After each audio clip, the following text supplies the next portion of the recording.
Gawa nang wala ng budget pambili ng ulam, subukan ko mamingwit ng hito dito sa aking fish pond.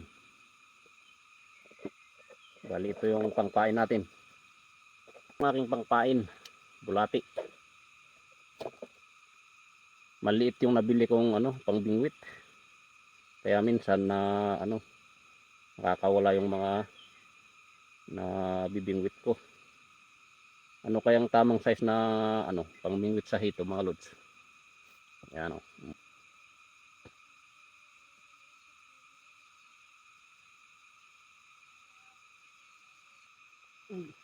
Ayun, ayun.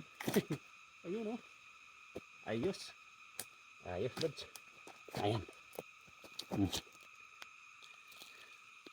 Ayun o. Nakabingwit ako ng isang hiwan. Dahil nag-isa, hiwan pa lang. Saktong-sakto na sa akin. Pang-ihaw.